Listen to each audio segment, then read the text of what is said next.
مصائب اور مشکلات گناہ کا کفارہ ہیں۔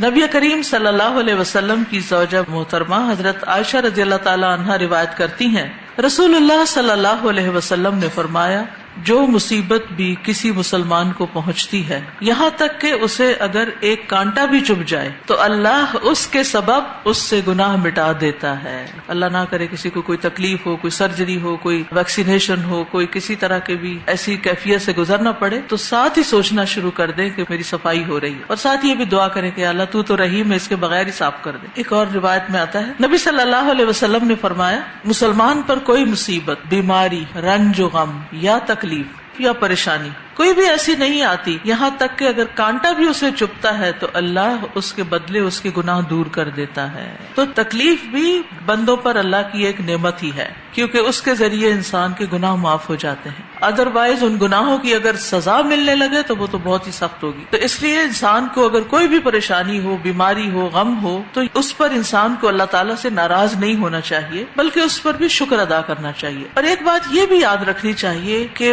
یہ دنیا مومن کے لیے قید خانہ ہے، اس میں اس کو جب تک زندہ ہے مسلسل آزمائشوں کا سامنا ہے، کوئی نہ کوئی امتحان اندر سے یا باہر سے آتا ہی رہے گا۔ انسان ہمیشہ اس دنیا میں خوش رہ ہی نہیں سکتا، ایک دن خوش ہوتا ہے تو دوسرے دن غمگین ہوتا ہے، ایک دن کوئی چیز اس کے پاس آتی ہے تو دوسرے دن نہیں آتی، ایک دن کوئی شخص اس کے ساتھ بہت اچھا ہوتا ہے، اگلے دن وہی اس سے لڑائی کر رہا ہوتا ہے۔ دنیا میں ہر آن تبدیلی ہو رہی، ہر لمحے چینج آ رہا ہے، دل کے جذبات میں تبدیلی آتی ہے، باہر کے حالات میں آتی ہے، موسموں میں آتی ہے، ہماری سوچوں میں آتی ہے، لوگوں میں آتی ہے۔ اس کو ایکسپٹ کر لینا چاہیے، اور پھر جو بھی نئی سچویشن ہر روز کھڑی ہوتی ہے تو اس بارے میں انسان کو پہلے سے ہی اینٹیسپیٹ کرنا چاہیے کہ یہ تو ہونا ہی تھا، کیونکہ اللہ تعالیٰ نے قرآن مجید میں کہا وَلَنَبْلُوَنَّكُمْ بِشَيْءٍ مِّنَ الْخَوْفِ وَالْجُوعِ وَنَقْصٍ مِّنَ الْأَمْوَالِ وَالْأَنفُسِ وَالثَّمَرَاتِ، کہ ان چیزوں کے ساتھ تو ہم ضرور امتحان لیں گے، آزمائیں گے، لیکن مومن کا معاملہ آزمائشوں میں خیر والا ہوتا ہے، بھلائی والا ہوتا ہے۔ یعنی اگر وہ تکلیف پہ صبر کر لیتا ہے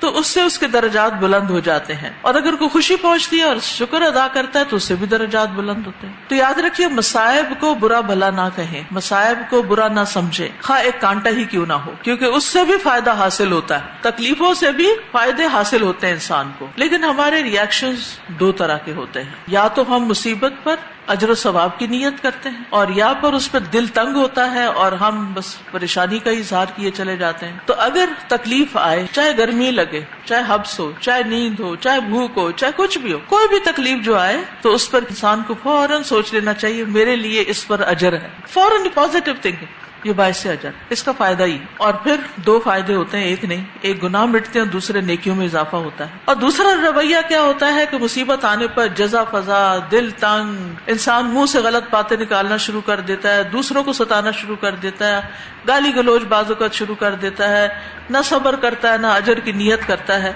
تو ایسی صورت میں مصیبت تو نہیں ٹلتی لیکن اس کو ملتا کچھ بھی نہیں، تو صبر ہی بہتر ہے، اجر کی توقع ہی بہتر ہے۔ تو مصیبتوں اور آزمائشوں میں بندے کے لیے انعامات ہوتے ہیں۔ بڑی خوبصورت حدیث ہے، اللہ جس کے ساتھ بھلائی کا ارادہ کرتا ہے اس کو مصیبت میں مبتلا کر دیتا ہے۔ اللہ اکبر، کیونکہ تکلیف کے ذریعے انسان بار بار اللہ کی طرف پلٹتا ہے۔ خوشحالی میں انسان اللہ سے زیادہ تر غافل ہی ہوتا ہے، لیکن جب تکلیف آتی ہے تو تنہائی محسوس کرتا ہے، اور وہ تنہائی انسان کو اللہ کی طرف راغب ہونے پہ مجبور کرتی ہے۔ پھر انسان یہ بھی سوچے کہ اللہ سبحانہ تعالیٰ نے کس بھلائی کا ارادہ کیا مجھ سے۔ انسان دعا بھی کر سکتا ہے کہ اللہ اس تکلیف سے جو مجھے سکھانا چاہتا ہے وہ میں سیکھ ہی جاؤں، اور وہ مجھے نظر آ جائے، اس کی حکمت مجھے سمجھ آ جائے۔ اور بعض اوقات یہ ہے کہ کچھ لوگوں کی زندگی میں ایک کے بعد ایک مسئلہ، چین آتا ہی نہیں۔ تو حدیث میں آتا ہے مومن مرد یا مومن عورت پر اس کے جسم کی طرف سے، اس کے مال کی طرف سے یا اولاد کی طرف سے مستقل پریشانیاں آتی رہتی ہیں، یہاں تک کہ جب وہ اللہ سے ملتا ہے تو اس کا ایک گناہ بھی باقی نہیں ہوتا۔ تو کتنا خوش قسمت ہے وہ انسان جو صاف ستھرا ہو کے اللہ تعالیٰ سے ملاقات کرے کہ اس کے ذمے ایک گناہ بھی باقی نہیں رہا۔